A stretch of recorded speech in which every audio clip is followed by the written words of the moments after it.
7장 14절로 8장 앞부분까지 말씀을 함께 봅니다. 이 본문은 굉장히 흥미롭고요, 또 논쟁도 많이 하는 본문입니다. 제가 신학교 있을 때 기억이 납니다. 이 본문을 가지고 특히 7장 뒷부분에 오호라 나는 공고한 자로다, 누가 이 사망의 몸에서 누가 나를 건져내랴 하는 이런 부분의 말씀을 가지고 이것이 정말 크리스찬의 모습인가, 이것은 신자라고 할 수 있는가, 이렇게 말하는 사람이 신자인가 아닌가, 이걸 가지고 신학교 우리 그 교실 안에서 그 이야기를 논쟁을 했습니다. 근데 이제 많은 그 당시 신학교 전도사님들이 이거 바로 자기의 경험이다, 이렇게 자기가 이런 경험을 했었다, 그렇게, 또는 지금 한다, 했었다, 이게 신자의 경험이 아니냐. 근데 어떤 사람들은 이론적으로 죄에 눌려있는 사람이 어떻게 크리스찬일 수 있느냐, 크리스찬이라면 죄를 이긴 사람인데 이렇게 죄 아래에서 탄식하는 것은 신자가 될 수 없다, 이렇게 또 주장하는 소수 의견이 있었습니다. 여러분은 어떻게 생각하세요?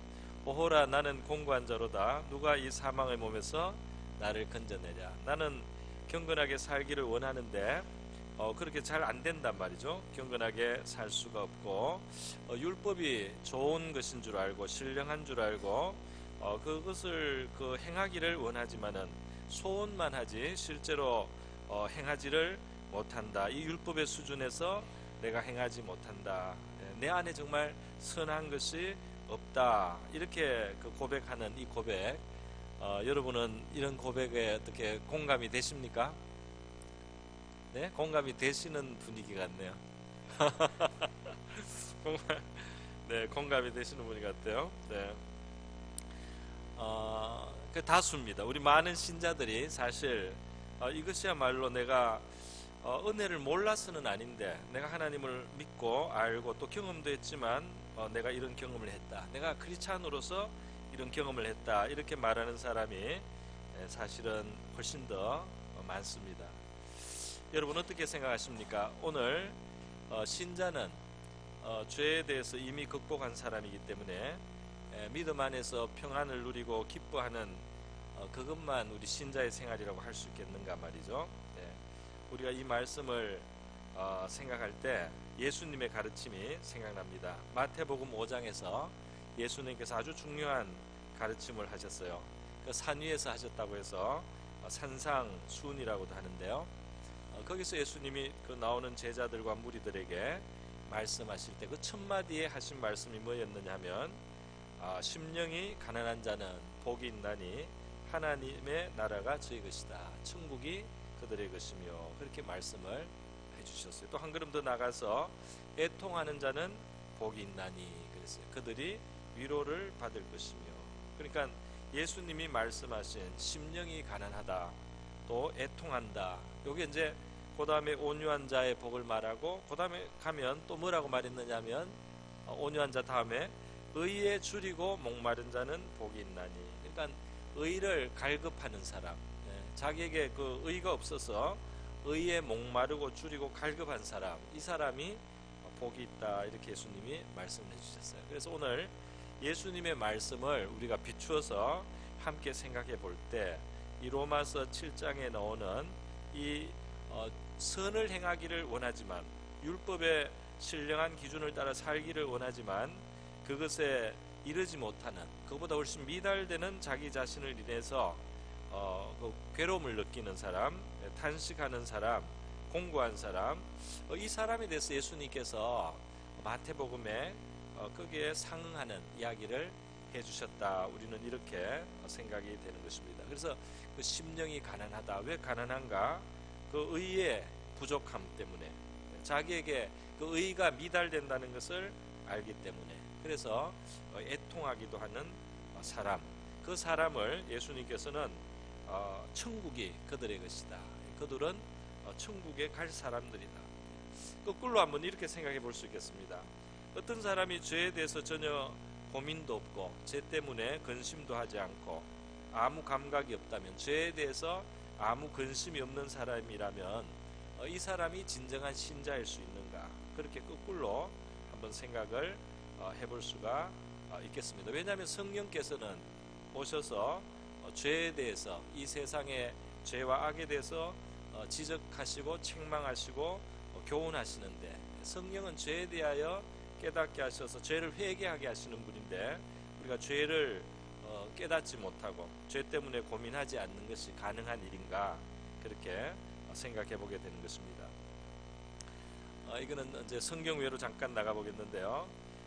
우리나라의 그 일제시대 때 그 윤동주라고 하는 시인이 있지 않습니까? 크리스찬인데요. 이 사람이 또 독립운동도 하고, 그리고 또 시를 쓰는 사람이었습니다. 27살 때 일본에 있는 형무소에서 의문의 죽음을 당했습니다. 근데 연세대, 옛날에는 연희 전문대라고 하죠. 거기 출신으로 일본 유학을 가고 독립운동에 가담했다는 그런 제목으로 감옥에서 죽었는데요. 이분이 시를 썼는데, 이분의 시 중에는 신앙적인 그 요소들이 많이 있어요. 그런데 거기에 십자가라는 시도 있어요. 그 교회당에 있는 그 십자가를 바라보면서 자기도 자기에게도 십자가가 허락된다면 어두워져가는 하늘 밑에 꽃처럼 피어나는 피를 조용히 흘리겠다는 그런 내용의 어떤 시가 있습니다. 그러니까 그 나라의 어려움을 아마 어두워가는 하늘이라고 표현한 것 같아요. 그리고 자기도 신앙적인 이유나 혹은 무슨 애국적인 이유로 희생할 그런 각오를 했던 그런 어떤 고백이 담겨있는 그런 시를 썼어요. 근데 이 사람의 시 중에 맨 앞에 나오는 그 서시라고 하는 시가 있습니다. 그 시에는 아주 유명한 그 하나의 그 표현이 있어요. 무슨 표현이냐면 이렇습니다. 죽는 날까지 하늘을 우러러 한 점 부끄러움이 없기를 그랬어요. 그러면서 잎새에 이는 바람에도 나는 괴로워했다, 그렇게 있습니다. 그러니까 이 마음의 소원이 굉장히 높아요. 죽는 날까지 한 점의 부끄러움도 없이 살기를 원하는 그런 참 깨끗한 양심을 가진 청년의 마음입니다. 그런데 그런 높은 기준을 가지고 인생을 살려고 했을 때 잎새 이는 바람에도 나는 괴로워했다. 그 작은 바람이 불어서 잎새가 움직이고 이렇게 하는 어떤 그것은 비유적인 거라고 할 수 있겠습니다. 그 높은 기준을 가지고 내가 죄를 안 짓겠다고 생각하고 죄 한 점 없이 살아가겠다고 이렇게 했을 때 그 양심의 고통이 말이죠. 양심의 고통이 훨씬 많은 거예요. 그 자기의 어떤 죄인됨을 순간순간 자주 이렇게 발견하게 되는 거예요. 그래서 그 마음에 괴로움이 오히려 있다는 겁니다. 그래서 우리는 로마서 7장에 나오는 이 고민하는 사람, 이 탄식하는 사람에 대해서 보면서 이렇게 그 고민하는 사람이 이게 신자냐 아니냐 이렇게 우리가 물을 것이 아니고 정말 이렇게 고민하는 것이야말로, 이런 고민을 가져보는 것이야말로 정말 참 신앙에 있어서 그 신앙의 깊은 데 들어가는 하나의 그런 모습이다. 우리 오히려 이렇게 생각을 해줄 수 있겠습니다. 여러분, 결국 이렇게 그 자기의 의롭지 못함을, 자기가 거룩한 삶에 끝없이 미달된다는 이 인식 때문에 그 괴로워하고 고통하는데, 이 죄가 나를 사로잡아서 나를 사로잡고 있다. 죄가 나를 끌고 간다. 나는 선을 행하기를 원하지만은 나에게는 악이 함께 있다. 그렇다고 죄를 지었을 때 죄를 지은 것은 내가 아니고 내 속에 거하는 죄니라. 20절에 굉장히 심한 말을 했어요. 내가 원하지 아니하는 그것을 하면 이것을 행하는 자는 내가 아니요 내 속에 거하는 죄니라. 그러면 나한테는 책임이 없습니까? 죄를 짓고 나서 내가 원하지는 않은데 어느 사이에 내가 죄를 범했다면서, 어느 사이에 보니까 내가 거짓말을 했어요. 어느 사이에 보니까 내가 모면하려고 거짓말을 하고, 어느 사이에 보니까 내가 유혹을 받아들이고, 어느 사이에 보니까 내가 시기를 하고 있고, 어느 사이에 보니까 내가 불의한 그런 면이 나한테 있습니다. 어느 사이에 보니까 내가 내 욕심을 쫓아서 하나님 앞에서 어긋나는 잘못된 그런 일들을 이미 하고 있어요. 안 그래야 되겠다고 생각을 했는데 어느 사이에 보니까 또 그러고 있어요. 안 해야 되겠다고 생각을 했는데 어느 사이에 보니까 내가 그건 죄라고 분명히 내가 인식을 하고 말아야 되겠다고 했는데 그 자리에 또 있는 자신을 발견을 합니다. 그러면 그래서 이 사람이 말하기를 내가 원치 않는 그것을 하는 것은 이를 행하는 자는 내가 아니오 내 속에 가는 죄니라 이렇게까지 말을 했습니다. 사람이 어떻게 자기가 죄에 끌려서 굴복을 했는데 이건 내가 아니다, 이건 내 속에 있는 죄다 이렇게까지 말을 할 정도로 이 사람의 고민은 깊었어요. 깊었습니다. 그러면 여러분 책임이 없겠습니까? 사람이 죄 지은 거는 내 안에 살아있는 죄가 나를 끌고 간 거다, 내가 죄 지은 것은 아니다 이렇게 한다고 죄가 없겠습니까? 그건 아니죠. 내가 그 죄에 순종을 했다는 겁니다. 그러니까 책임이 있죠. 그럼에도 불구하고 이렇게까지 말을 할 정도로 죄와의 갈등을 느끼고 죄와 싸우고 있는, 그래서 굉장히 공고한 이 사람, 이 사람이 어디로 가느냐 하니까 이제 8장으로 넘어가지 않습니까? 그러므로 이제 그리스도 예수 안에 있는 자에게는 결코 정죄함이 없나니 그랬어요. 여기서 우리가 눈여겨볼 그 말씀은 정죄함이라는 표현입니다. 그리스도 예수 안에 있는 자는 죄와 상관이 없어졌다든지 그냥 죄를 짓지 않는다든지 이런 표현이 아니고 죄의 그 정죄를 받지 않는다 이렇게 표현을 한 것입니다. 또 조금 달리 말한다면 죄를 완전히 벗어나지도 못했는데도 그 죄의 정죄를 받지 않는 그런 자리에 있다 이렇게 지금 말을 하고 있는 것이죠. 이 말씀은 우리에게 시편 32편의 말씀을 생각하게 합니다. 시편 32편 1절과 2절에 이렇게 말씀하고 있어요. 허물의 사함을 받고 자기의 죄가 가려진 자는 복이 있도다 그랬어요. 이게 지금 죄가 없는 것이 아니고 죄가 있어요. 허물이 있어요. 근데 사함을 받았다는 겁니다. 죄가 없는 것이 아니고 죄가 있는데 가리움을 받았다 그랬어요. 또 2절에 있습니다. 마음에 간사함이 없고 여호와께 정죄를 당하지 아니하는 자는 복이 있도다 그랬어요. 마음에 간사가 없다는 것은 아마 자기 죄를 인정한다, 자기 죄를 인정한다는 것을 말하는 것 같습니다. 그래서 여호와께서 그의 죄를 정죄하지 않는, 그 죄를 추궁하지 않는, 그 죄를 끝까지 묻지 않는, 정죄당하지 아니하는 사람은 복이 있다. 32장 시편 32장에 복 있는 사람의 그 모습은 죄가 없는 사람이 아니고 죄의 정죄를 당하지 않는 사람, 용서를 받는 사람에 대해서 복을 말하고 있어요. 시편 32편은 회개하는 내용으로 되어 있습니다. 회개하는 내용으로 되어 있어요. 회개가 있고 용서를 받고 정죄 당하지 않는 것에 대해서 말하는 것입니다. 그렇기 때문에 여러분 죄를 범하지 않는 완전한 삶을 살려고 할 때, 완전한 삶을 살겠다, 내가 죄가 전혀 없이 깨끗하게 경건하게 살겠다 했을 때 그 소원이 이루어질 수 있는가? 그 소원이 정말 그대로 이루어질 수 있는가? 죄를 절대로 짓지 않는 그 자리에 갈 수 있는가? 성경은 죄를 절대로 짓지 않는다라고 말하지 않고 정죄함을 받지 않는다 이렇게 말을 하고 있습니다. 정죄함을 받지 않는 자리가 있다 이렇게 말하고 있습니다. 이전에 제가 기억이 납니다. 경건하게 살려는 소원이 하나님을 알아가면서 커져요. 또 하나님의 말씀을 배우고 하나님에 대해서 알아갈수록 경건하게 의롭게 죄 없이 살아야 되겠다는 그런 소원이 간절해집니다. 그래서 늘 기도하게 되고 구하게 돼요. 그런데 항상 미달돼요. 항상 부족함이 나타납니다. 그 의로운 상태를 계속 유지할 수가 없어요. 자꾸 넘어져요. 그래서 그것이 괴롭고 고민이 되는 거죠.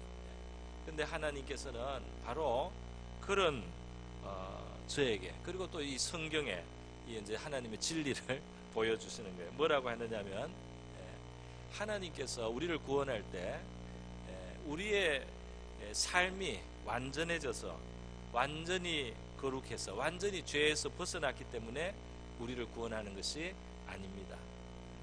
우리가 완전히 의로워졌기 때문에 우리를 구원하는 것이 아니고 우리가 주 예수를 믿어서 하나님께서 의롭다 하심을 주시는 거예요. 그래서 믿음으로 의롭다 하심을 받게 하신 겁니다. 할렐루야. 왜 믿음으로 의롭다함을 받게 하느냐? 왜 의롭게 사는 사람을 의롭다 하지 않고 믿음을 가진 자를 의롭다고 하느냐? 왜냐하면 의로운 삶을 절대적으로, 거룩한 삶을, 성결한 삶을 절대적으로 살 수가 없기 때문에, 그것으로 의를 줄 수가 없기 때문에, 그것으로 의를 받을 자가 없기 때문에 믿음으로 의롭다함을 주시기로 하신 겁니다. 그러니까 하나님이 우리를 아시는 거예요. 우리가 구원을 받으려면 우리의 행위를 향상시켜서 우리의 삶을 완전하게 만들어서 의롭다함을 받고 구원에 이룰 수가 없다는 것을 하나님이 아시기 때문에 믿음으로써 구원하는, 믿는 자를 의롭게 여겨주시는 이 하나님의 복음의 은혜가 필요한 것입니다. 그거를 하나님이 아시고 믿음으로 의롭다 하는 이 도리를 세우신 것입니다. 그것이 우리에게 구원이 되는 거죠. 그래서 믿음으로 의롭다함을 받는데 우리 믿음 자체에 공로가 있다기보다 우리 믿음을 받으시고 우리의 믿음에 상응하는 하나님의 은혜가 있습니다. 그 아들을 희생했었습니다. 그죠?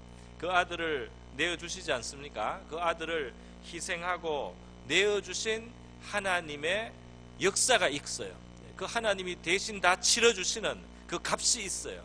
그 값이 있는데 그 하나님을 우리가 믿습니다. 할렐루야. 그래서 우리의 믿음은 사실 아무것도 아니죠. 우리의 믿음은 사실 아무것도 아니지만 그 값을 치르신 하나님의 그 값, 그 하나님의 의로운 그 하나님의 희생, 하나님의 그 공로, 그것과 우리의 믿음이 합쳐졌을 때 우리에게 의가 되는 줄 믿습니다. 할렐루야. 그래서 정죄함을 일단 벗게 하는 거예요. 하나님은 그래서 우리를 구원할 때 거룩하게 다 만들어서 구원하는 게 아니고 정죄를 받지 않는 믿음으로써 예수 안에 있는 자, 다시 말해서 예수를 믿고 예수를 모신 자, 그 믿음으로 예수와 연결된 자를 정죄하지 않는 것으로 먼저 구원하십니다. 할렐루야. 그 아직 불완전해요.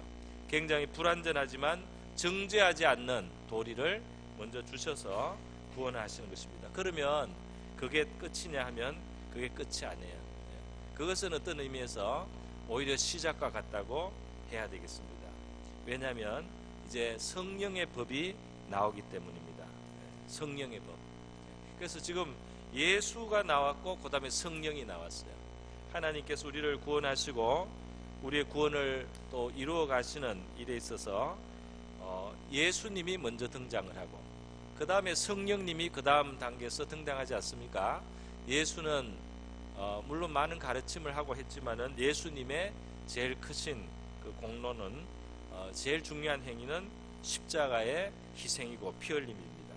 그리고 나서 예수님은 부활하신 후에 승천하셔서 떠나셨어요. 그리고 성령이 오셔서 제자들 위해 역사하셨습니다. 그러면서 성령을 받고 제자들이 새로운 모습으로 바뀌게 된 것을 우리가 볼 수 있습니다. 그래서 예수의 피 그리고 성령, 이렇게 성경은 두 가지를 말을 하고 사람의 구원에 대해서 말할 때 믿음으로 구원을 받습니다. 그런데 성령이 역사해 주셔서 성령의 도움을 받아서 성령의 능력과 성령의 도움 속에서 우리의 구원이 진행되고 완성된다는 걸 이야기해 주는 거예요. 이것을 또 달리 표현을 해보겠습니다. 구약 성경에 보면 하나님께서 이 그 성막이나 성전 또 제사장 이런 일들을 다루실 때 그걸 거룩하게 하는 방법이 있어요. 그 세상에 있는 것들을 그 오염에서부터 씻기시고 거룩하게 하셔서 하나님이 사용하시기 위해서 거룩하게 하시는 방법이 있는데 이때 무엇이 쓰입니까? 첫 번째는 희생제물에 피를 씁니다. 그래서 제물의 피를 제단불에도 바르고 번제단에도 쏟고 그리고 제사장들의 의복에도 뿌립니다. 우슬초에 적셔서 피를 뿌려요. 그러니까 이 제사장의 옷에는 핏방울이 찍혀 있어요.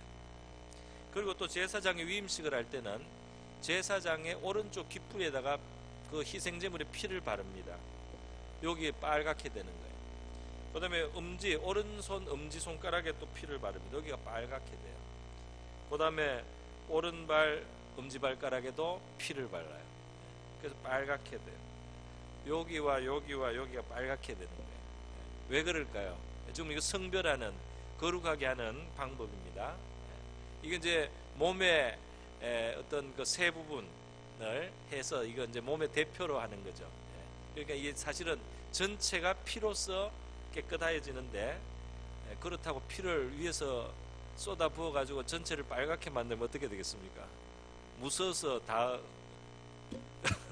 흩어지겠죠.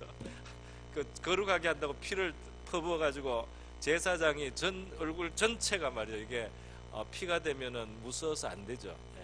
그래서 이 제사장을 세울 때 대표로 여기와 엄지만 그렇게 발라요. 그리고 나서 그 다음 하나님은 또 다른 거룩하게 하는 게 또 하나 있어요. 그게 뭐냐면 거룩한 기름, 관유라고 하는 것입니다. 출애굽기 29장에 보면 이거는 하나님이 특별한 어떤 그 분량까지 다 정해, 재료가 뭐고 그 분량을 얼만큼 해가지고 그걸 모아서 같이 이렇게 그것을 합쳐서 그래서 그 만들으라고 하는 거룩한 기름이 있어요. 그 거룩한 기름의 제조법이 있습니다. 그걸 그렇게만 써야 되는 거예요.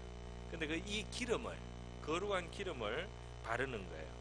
그래서 그 기름으로 성전 안에 있는 도구들에게 바르고, 또 제사장과 그 자손 제사장 아론과 그 자녀들에게도 이 기름을 바르게 돼 있어요. 그래서 그들을 거룩하게 한다 그랬습니다. 그러니까 구약 성경에서 거룩하게 만드는 이 죄의 오염에서부터 완전히 벗어나게 하고 하나님께 쓰임을 받게 하는 데 있어서 하나님이 두 가지를 쓰시는 거죠. 그 하나는 희생 제물의 피고, 또 하나는 하나님의 거룩한 기름이다. 그것이 우리에게 어떤 의미가 있겠습니까? 바로 이것이 상징하는 두 가지를 말하는 겁니다. 이 희생 제물의 피는 십자가에 흘리신 그리스도의 피, 희생, 그 생명을 쏟으신 그 희생을 말하는 거죠. 그 예수의 피를 우리가 믿는 거죠. 그 예수의 피를 나를 위한 희생인 것을 내가 받아들이고 인정하는 거죠. 거기에 정결하게 되는 하나가 있어요. 또 하나는 뭐냐면 이 관유, 거룩한 기름으로 상징되고 있는 성령의 역사라고 하겠습니다. 그러니까 예수 믿고 성령 받는다. 십자가 앞에 나와서 하나님 앞에 죄인인 자신을 고백하고 성령을 모시고 성령의 이끌림을 받는 삶으로 가는 것, 이것이 우리 신앙의 도리고, 그것이 우리를 정말 죄에서부터 근본적으로 구원하고 그 다음에 실제적으로 구원하는 하나님의 방법이라는 겁니다. 먼저 그 피가 우리를 정죄받지 않는 자리로 옮깁니다. 할렐루야. 그 피를 믿으면 정죄받지 않는 자리로 옮기는 거예요. 그런데 그 피를 믿고 정죄받지 않는다고 해서 계속 죄를 짓고 그냥 정죄받지 않겠다, 이게 말이 되겠습니까? 그 죄 때문에 그 아들이 희생을 했는데, 하나님의 아들이 죽음을 당했는데, 그 아들의 값으로 용서받는 우리가 계속 그냥 그걸 방패 삼아서 죄를 짓고 계속 살 수 있겠습니까? 그건 양심적으로 안 되는 거죠. 그래서 우리는 정죄받지 않는, 예수 그리스도 안에서 정죄받지 않는 자리에 왔는데, 그 다음 자리, 바로 성령의 법을 쫓아서 사는 자리로 우리가 들어가는 겁니다. 할렐루야.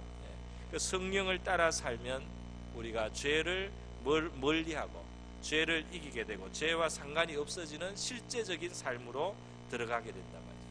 그러니까 우리 성도들은 성령을 구하라는 예수님의 이 말씀을 가볍게 여길 수가 없는 거예요. 왜냐하면 성령을 구한다는 것이 무슨 의미가 있습니까? 무슨 뜻이 있습니까? 예수님의 제자들이 말이죠, 예수님을 버리지 않겠노라고 이야기해도 예수님을 다 버릴 수밖에 없었어요. 그들의 소원과 그들의 이 행함이 일치를 할 수가 없는 겁니다. 그들은 의롭고 그리고 충직하고 충성스럽기를 원했지만은 그게 안 되는 거예요.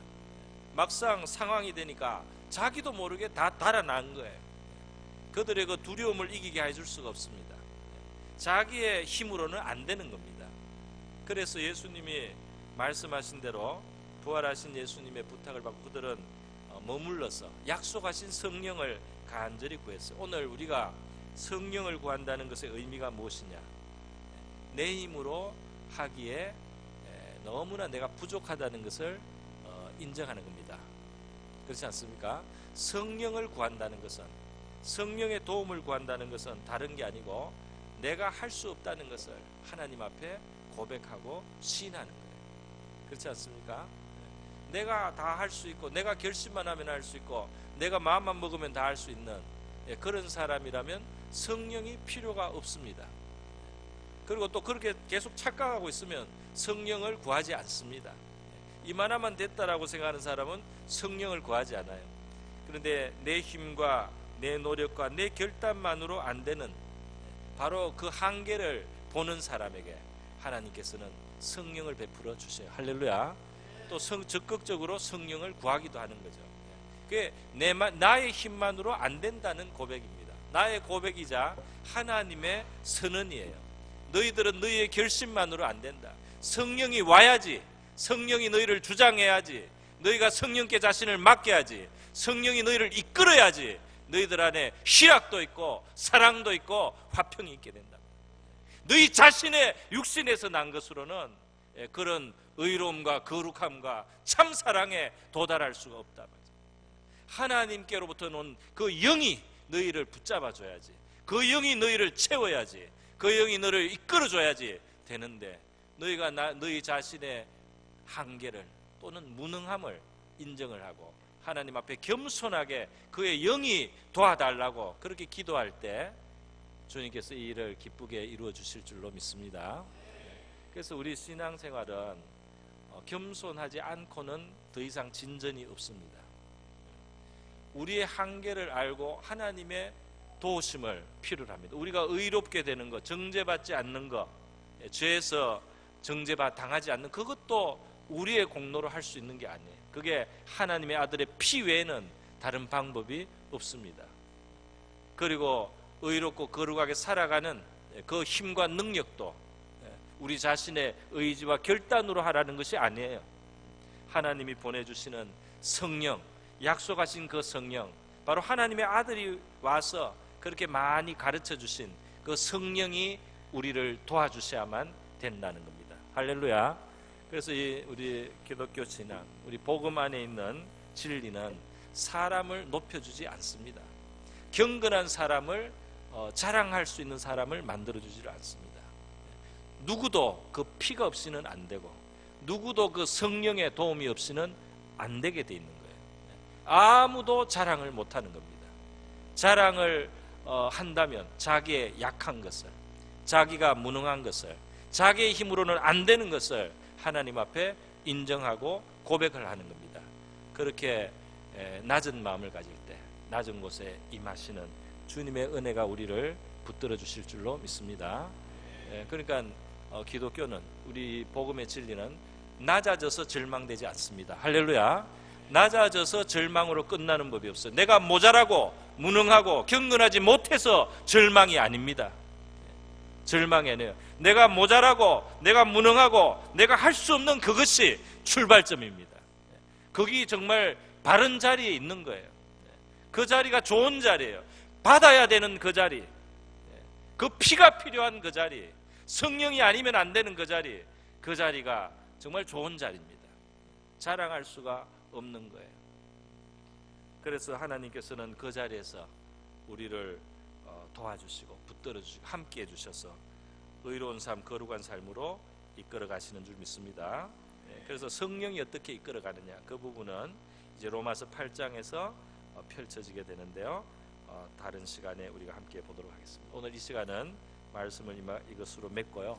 우리에게 그리스도 안에 정죄함이 없는 이 믿음으로 의롭다함을 받는 이 도리를 감사하고, 그 다음으로 성령까지 우리에게 주셔서 성령의 법으로 우리에게 죄를 실제적으로 이겨나갈 수 있도록 해주시는 하나님의 도우심이 있다는 이 사실을 우리가 기억하고 감사하고요. 피를 믿는 믿음과 또 성령의 충만하심을 구하는 기도를 우리 같이 한번 하도록 하겠습니다. 우리 다 같이 이 시간 기도할 때 우리의 의가 자랑할 만한 의가 없습니다. 또 우리의 힘과 능으로는 안 되는 그러한 삶입니다. 그래서 그 아들의 피, 그 피를 믿는 믿음 안에 우리가 하나님 앞에 서게 하시고 또 성령을 우리에게 충만하게 부어주셔서 성령의 법에 우리가 거하고 성령에 붙들려서 살아갈 수 있도록 해달라고 우리 다 같이 한번 기도하겠습니다. 기도합니다.